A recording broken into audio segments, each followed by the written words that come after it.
Les pionniers chez Fred Mazzella. Le tête-à-tête. Bienvenue dans le tête-à-tête. Aujourd'hui, je reçois Hugo Dumini, le copain. Bonjour Hugo. Bonjour. Alors, tu es mathématicien-chercheur, donc par essence pionnier. Pour toi, les maths, c'est joyeux, c'est même parfois jubilatoire lorsque tu découvres une méthode ou une preuve qui jusqu'alors totalement étrangère à la connaissance humaine.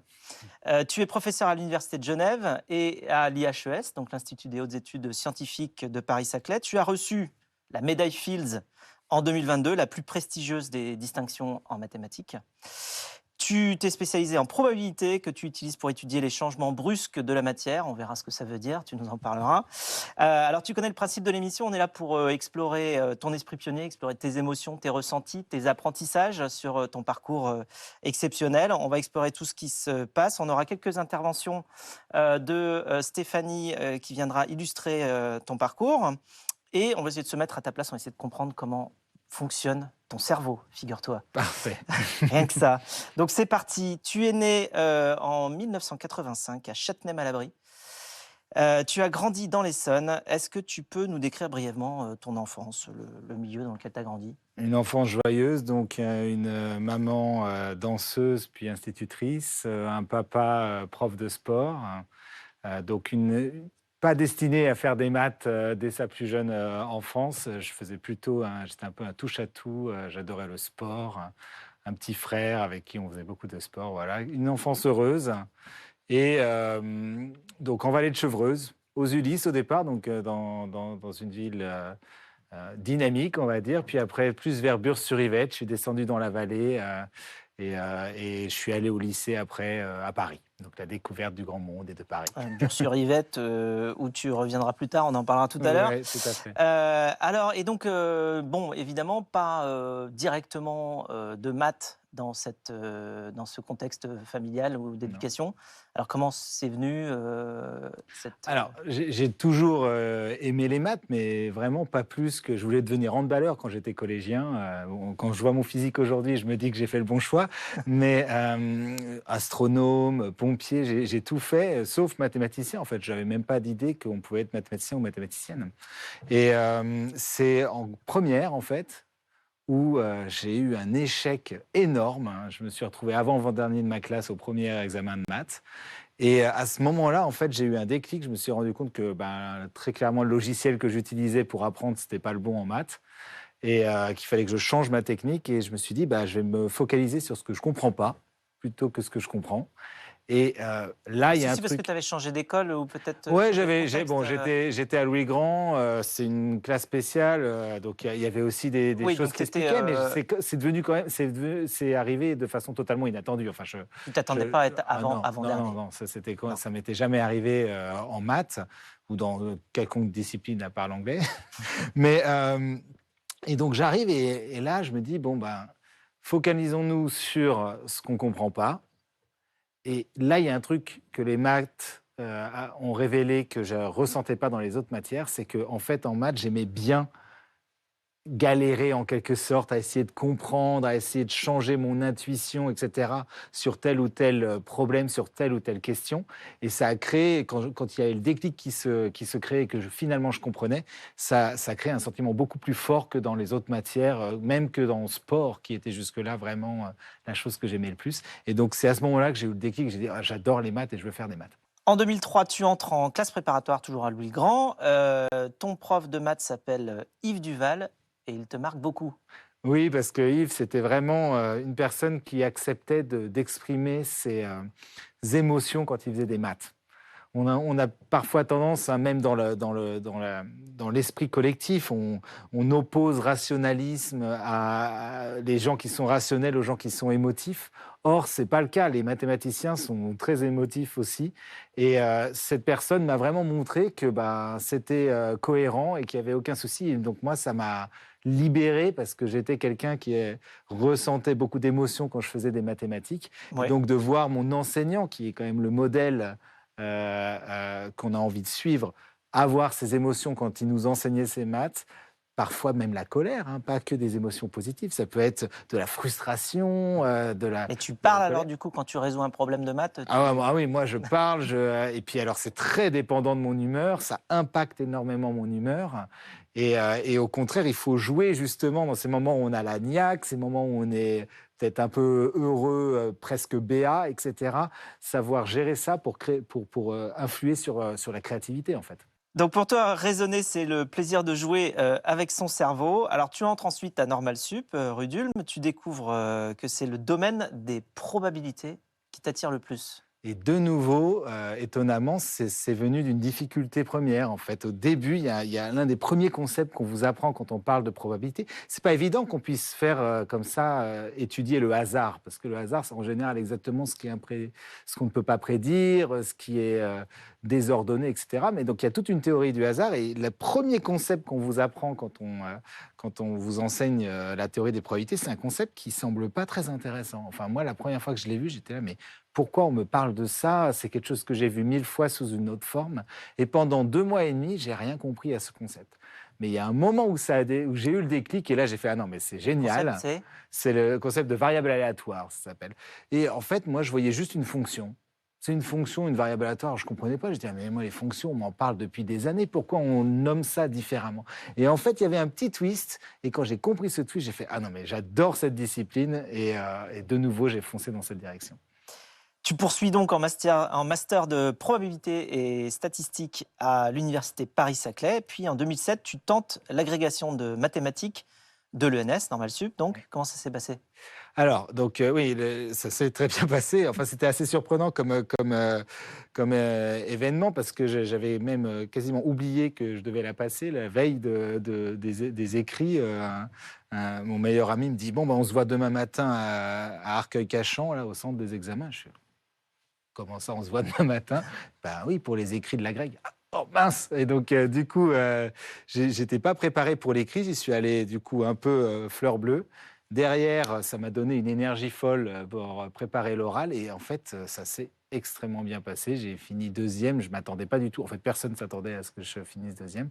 Et ça m'a donné une certaine forme de confiance dans ma façon de fonctionner, justement, se focaliser sur ce que je comprends pas forcément me focaliser trop sur les techniques ou la rapidité, les choses comme ça.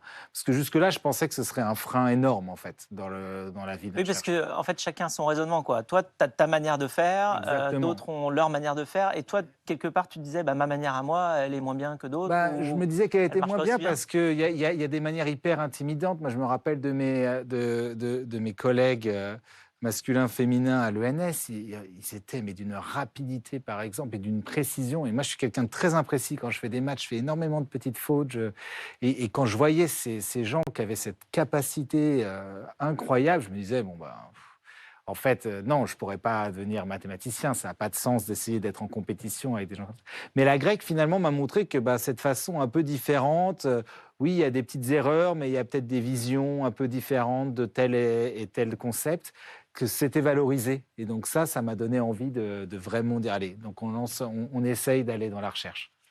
Donc en 2008, tu choisis la voie de la recherche, justement. Tu te lances dans une thèse à l'Université de Genève. Ton directeur de thèse est le professeur Stanislav Smirnov, ça ne s'invente pas, ancien médaillé Fields, lui aussi. Comment tu expliques ce que tu étudies? Alors, avec Stas Smirnov, alors c'était quelque chose qui était assez marrant parce que mon père et ma mère, quand ils ont appris que j'allais travailler avec Smirnov, donc quelqu'un qui a le nom d'une vodka, sur ce qu'on appelle la percolation, qui est l'étude du café, ils se sont posé une question sur est-ce qu'ils n'avaient pas raté quelque chose dans mon éducation. Donc, en fait, ce qu'on a fait, ce qu'on a commencé à faire ensemble, puis après, en fait, moi, j'ai un peu divergé, c'est étudier ce qu'on appelle les phénomènes de porosité. C'est-à-dire à quel point, si je veux travailler, comprendre le comportement d'une pierre ponce, par exemple, et de l'eau qui traverse une pierre ponce, ou du café avec justement l'eau qui passe entre les grains de café et qui récolte les arômes. Ah, donc il y a un vrai lien entre la percolation et la Oui, percolation, en quoi. fait, il y a un nom. Mais en fait, plus généralement, et c'est ça l'intérêt en général des études mathématiques, c'est que on part d'un problème précis, mais on crée une théorie qui après va s'appliquer à plein d'autres choses. Donc le problème de départ, c'était cette théorie de la porosité des matériaux. Et donc on a développé la théorie mathématique de ça qui s'est retrouvée à avoir des applications très diverses, et en particulier dans le magnétisme, qui n'a rien à voir avec la percolation. D'accord. Alors, on a une formule qui, alors je ne sais pas bien comment la prononcer, c'est limite. Alors, limite quand Alors, tu vas n nous tend la vers prononcer, ouais. l'infini, Cn puissance 1 sur n est égal à racine de 2 plus racine de 2. Voilà, ça c'est un peu ton E égale MC2. C'est Alors, en tout cas qu'est-ce de qu'elle mon dit, cette début de formule? carrière, clairement. En fait, c'est une histoire assez marrante parce que c'est un résultat un résultat de combinatoire, alors que je suis probabiliste, donc ce n'était pas vraiment quelque chose qui, a priori, était dans mon domaine de recherche, qui consiste à essayer de compter des chemins sur le réseau en nid d'abeilles. Je ne vais pas rentrer dans les détails, mais une anecdote assez marrante, c'est que quand j'arrive à Genève, c'est une des grandes conjectures dans notre domaine, et on en discute avec mon directeur de thèse, qui me dit « Hugo, les techniques qu'on a développées jusque-là ne sont pas suffisantes, ne travaille pas sur ce problème. » Je ne saurais jamais si c'était de la psychologie Provocation, inversée ou pas, mais ça n'a fait qu'une chose, c'est que ça m'a donné une énorme envie de travailler sur ce problème. Donc, en fait, c'est un problème qui est resté dans ma tête pendant des années. Et un jour, en nageant à Fréjus, je me suis rendu compte qu'une technique que j'étais en train de développer pour toute autre chose, rien à voir avec ce problème, qui ne marchait pas dans l'autre cas, mais ça faisait des mois que je travaillais dessus. Je me suis dit, mais en fait, ça permet exactement de démontrer cette conjecture, et de façon complètement immédiate. Les 2 minutes qu'il m'a fallu pour aller jusqu'à la rive, j'avais la preuve complète de ce théorème, qui était une conjecture de 1982. C'était plus âgé que moi. Et donc c'est assez marrant parce que ça m'a appris une chose. Il y avait une leçon quand même de vie c'est qu'on peut pas tout contrôler, quoi. En fait, finalement, je travaillais pas là-dessus. Et c'est ça qui a fait que j'ai résolu cette chose-là. Si je m'étais focalisé là-dessus, je n'aurais jamais eu les idées qu'il fallait pour finalement le résoudre. Suite à ta thèse, tu commences ta carrière professionnelle en tant qu'enseignant-chercheur. Tu cumules la double position de professeur à l'Université de Genève et de professeur permanent à l'IHES, donc l'Institut des hautes études scientifiques de Paris-Saclay à Bure-sur-Yvette. D'ailleurs, j'ai noté que entre l'endroit où tu es né, Châtenay-Malabry, et Bure-sur-Yvette, l'endroit où tu es donc professeur aujourd'hui permanent, il y a 22 km, on peut dire que tu étais né au bon endroit quand même. Ah ouais, et puis alors j'ai été élevé au bon endroit parce que ma maison d'enfance était à 300 mètres de l'Institut des hautes études scientifiques. Eh bien voilà. C'est Donc, marrant de revenir en fait à la maison. alors tu dis que le monde de la recherche, c'est un travail d'équipe. Enfin, les victoires sont toujours des victoires d'équipe. Est-ce que tu te souviens d'un problème que tu as résolu à plusieurs cerveaux? Parce que tu nous as parlé du problème que tu as résolu en nageant à Fréjus. J'ai seul. Là, tu étais seul. Oui. Oui, alors c'est peut-être ma plus belle anecdote, en tout cas c'est mon plus beau souvenir mathématique. On buvait un café, alors vous allez me dire que je suis un peu obsédé par le café, mais on buvait un café avec mon collègue le plus proche, il s'appelle Vincent Tassion. Vous savez, dans le milieu, les mathématiciens et les mathématiciennes qui travaillent ensemble, en fait, c'est tellement fort comme lien que très souvent, on commence juste en étant des collègues, puis on devient de très proches amis. Donc Vincent est un très proche ami. Et donc, du coup, on passait du temps juste en parlant a priori pas de maths. On buvait notre café et là, paf, il me dit j'ai cette idée, je sais pas quoi en faire, mais je la trouve fun. Et cette idée, quand il me l'a décrite, c'était exactement ce qu'il me fallait pour faire quelque chose. C'était ce qui me manquait. C'est vraiment comme si c'était venu avec la clé de la porte que j'essayais d'ouvrir depuis des mois et des mois. Et donc, en 3-4 allers-retours comme ça, 3-4, un genre de ping-pong intellectuel, on s'est retrouvé à obtenir une nouvelle preuve d'un théorème qui était un enfer absolu à présenter en cours. C'était vraiment... vous savez, c'est quelque chose qu'on peut faire en tant qu'enseignant à l'université, qu'on ne peut pas faire à l'école. On avait le droit de dire, en gros, bon là, les élèves, on est désolé, mais ça va être très dur pendant 3 cours. Non, brace, baissez les épaules et ça va secouer pendant 3 semaines. Donc, on détestait tous enseigner ça. Et là, la preuve qu'on a trouvée, mais en 20 minutes, tout est expliqué, on Donc, comprend c'était un autre tout. chemin. Et c'était un chemin complètement différent et jamais je l'aurais trouvé seul. Jamais il l'aurait trouvé seul. Ça a vraiment été un partage. Et ça, c'était beau, ça. C'était une séquence de jubilation mathématique. Ah oui, un sang sautait dans tous les sens après. C'est un petit peu pour ça, je pense, que vous vivez en tant que scientifique. C'est pour ce genre de moments-là. Exact. Alors, le propre de ton métier, c'est d'être pionnier. Tu cherches des solutions à des problèmes encore jamais résolus. Tu dis te sentir à ton pic de créativité aujourd'hui et ça n'est pas passé inaperçu. Stéphanie. Oui, c'est le moins qu'on puisse dire, puisque vous avez reçu la médaille Fields en 2022. C'est la plus prestigieuse récompense en mathématiques, considérée comme l'équivalent du prix Nobel. Cette médaille, elle est attribuée tous les 4 ans lors du Congrès international des mathématiciens et elle est remise au maximum à 4 chercheurs de moins de 40 ans. Parmi les 44 lauréats de la médaille Fields depuis sa création en 1936, 12 sont des mathématiciens dont les travaux ont été réalisés en France. Parmi eux, il y a le franco-brésilien Arthur Avila, Cédric Villani, récompensé en 2010, ou encore Alain Cohn, qui lui reçoit la médaille en 1982. Alors, est-ce que tu peux nous expliquer en quelques mots cette découverte et éventuellement s'il y a des applications ou pas encore? Alors, je pense que j'ai posé un problème au comité Fields, quelque chose d'assez subtil, parce qu'ils aiment bien juste prendre une découverte, justement, et l'isoler et dire c'est pour ça. Et dans mon cas, en fait, j'ai une vision plus percolative. Justement, j'essaie d'aller dans plein de directions, de faire plein de petits pas pour faire progresser une théorie globale. Donc, les résultats, en fait, qui ont été récompensés, c'est essentiellement le fait que cette fameuse théorie de la percolation pour la porosité, en fait, elle était comprise que dans un cas très particulier qu'on appelle le cas de la percolation indépendante, peu importe, c'est technique, mais... et en fait, le problème, c'est que c'était pas... Du coup, ça ne s'appliquait pas bien à d'autres phénomènes.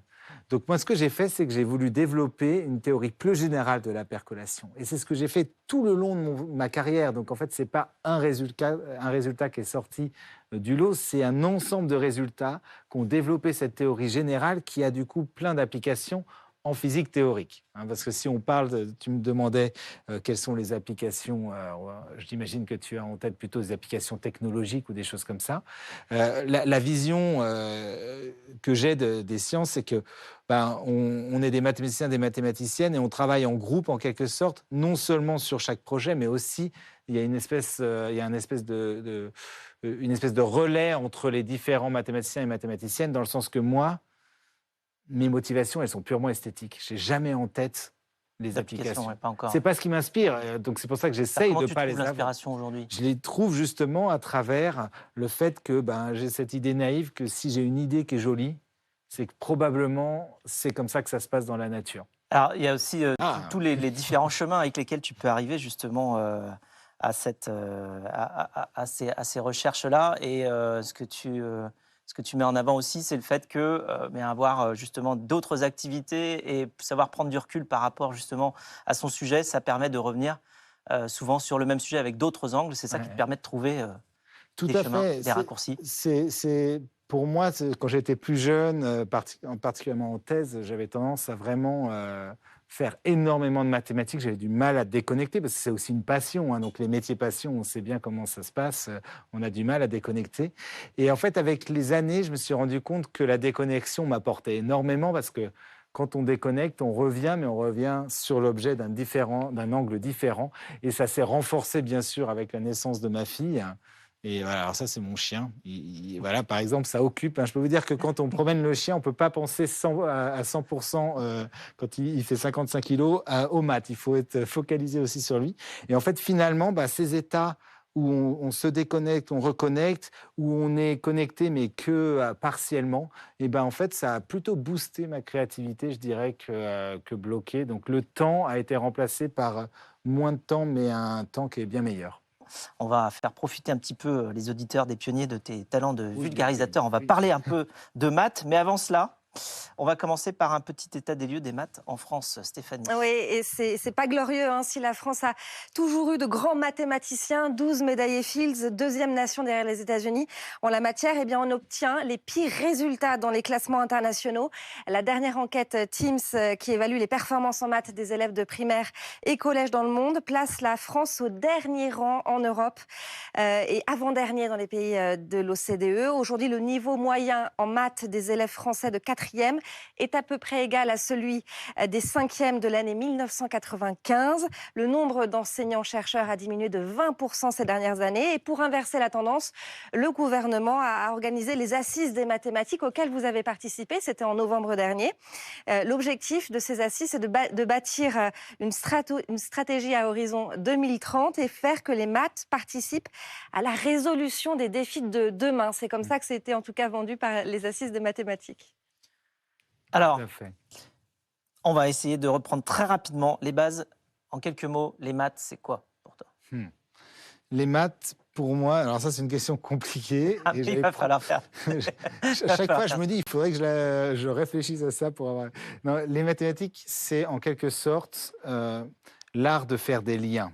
Qu'est-ce que j'entends par ça? C'est que le but, c'est de partir du spécialisé, du spécifique, de l'exemple, essayer de créer des choses unifiées, un langage. Mais c'est plus qu'un langage, des techniques, des théories et des concepts, méthodes. des théories qui vont permettre de traiter communément différentes choses. Très bien. À quoi ça sert? Alors, du coup, de facto, quand on crée des théories qui permettent, des objets, des théories, des concepts qui permettent de parler de plusieurs choses à la fois, en général, elles permettent aussi de mieux en parler. Parce que les spécificités de chacune des choses vont apporter de la richesse à l'objet qui les décrit.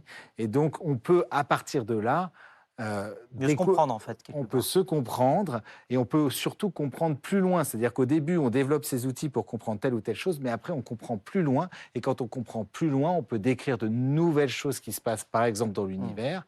Et on peut, du coup, développer de nouvelles technologies, etc., etc. Bon, au quotidien, ça sert aussi à savoir faire ses comptes et donc, quelque part, à faire en sorte que toute la vie se passe correctement. Alors, Ah, attends, j'ai pas fini avec mes questions. Je sais qu'on peut en avoir pendant des heures. Alors, juste très rapidement, les grandes catégories de maths. Tu es classé, il y en a combien? Alors, c'est compliqué, mais on va dire que ça dépend un peu des objets qu'on étudie. On parle en général de l'algèbre, de la géométrie et de l'analyse. Le problème, c'est qu'aujourd'hui, ces choses-là s'intersectent de plus en plus, elles se fragmentent, on peut parler maintenant de la combinatoire, on pourrait même prendre l'informatique théorique. C'est une question, alors là, je pourrais vous faire une liste de 15 sections différentes. Alors maintenant, le vrai sujet, comment on peut faire pour réconcilier notre société avec les maths? Alors, pour rebondir d'ailleurs sur ce que tu as dit avant, les maths, ça sert aussi dans le quotidien. En fait, il y a un premier problème, je pense, quand on parle des mathématiques à nos jeunes ou quand on parle des mathématiques dans la société, c'est qu'on ne parle que des applications des mathématiques. On oublie qu'il y a des mathématiques citoyennes, des mathématiques de tous les jours. Quand on parle de comprendre un raisonnement logique, quand on est en train de lire un article, quand on est en train d'analyser une information, on fait des maths parce qu'on est en train de réfléchir à ce qu'est l'hypothèse, ce qu'est la conclusion, quels sont les différents raisonnements qui mènent. Quand on va acheter une maison, etc., on nous demande finalement d'avoir une notion des nombres qui n'est pas si triviale que ça. On a aussi une notion de la géométrie, etc. Donc je pense qu'une première chose, c'est qu'on pourrait essayer, il faut essayer, et c'est ce qu'essaye de faire l'éducation nationale, mais de remettre finalement l'enseignement des mathématiques comme étant l'enseignement de quelque chose de fondamental pour chaque citoyen et citoyenne. Et non pas quelque chose qui va être utile seulement pour les happy few, qui est les quelques personnes qui finalement en feront leur métier. Parce qu'aujourd'hui, on a cette impression que les mathématiques, ça sert qu'à moi essentiellement. Peut-être à un ingénieur et puis quelqu'un dans l'assurance, mais pas à tout le monde. Or, les mathématiques, on s'en sert tous les jours. Et il y a même un autre point clé, c'est que les mathématiques, c'est aussi un objet culturel, en fait. À travers l'histoire des mathématiques, on voit aussi l'histoire de l'humanité. On apprend l'histoire. Pourquoi? Parce que ça nous donne des clés de lecture sur notre monde aujourd'hui. Mais les mathématiques, quand on apprend aussi l'histoire du raisonnement humain et ça nous donne des clés pour la compréhension du monde d'aujourd'hui. Une question pour finir. Qu'est-ce que tu peux nous dire, ce que tu peux dire à tout le monde pour transmettre ta joie et ton envie des maths? Alors, très bonne question. J'espère que j'aurai une bonne réponse. Mais moi, en tout cas, la chose que je vois, c'est qu'on corrèle être bon en maths avec aimer les maths. Et je ne comprends pas pourquoi on fait ça. quand on dit qu'on aime la lecture, on n'est pas en train de dire qu'on est bon en lecture. En général, c'est juste qu'on apprécie la discipline. Je pense que la même chose est possible en maths. On n'a pas besoin d'être bon en maths pour aimer les maths. Donc j'encourage tous les gens à se poser cette question, juste faites un petit peu de mathématiques, essayez de résoudre des énigmes mathématiques. Il n'y a pas besoin en général de connaissances. Essayez de résoudre. Passez de cet état où vous ne comprenez pas à l'état où vous comprenez. Et ce moment-là, ce passage de l'incompréhension à la compréhension, il produit énormément de plaisir. Et quel que soit le niveau de la personne, on peut avoir 6 ans et se poser une question d'un empilement de 3 cubes. On peut être un mathématicien ou une mathématicienne professionnelle et se poser des questions que personne quasiment dans le monde ne peut comprendre. Il y a le même sentiment. Donc vous pouvez aimer les maths, quel que soit votre niveau, juste pratiquez-les dans le sens, posez-vous des énigmes, trouvez des énigmes mathématiques et essayez de les résoudre. Eh bien voilà, passer de la compréhension à l'amour des maths et inversement, eh bien, ce sera le mot de la fin. Merci beaucoup, Hugo, d'avoir partagé ta passion, ton optimisme et ta joie des maths qui est contagieuse. Bravo pour ton esprit pionnier qui ne lâche rien et tente de résoudre les problèmes sous tous les angles. Tout cela pour le plaisir de jouer avec son cerveau.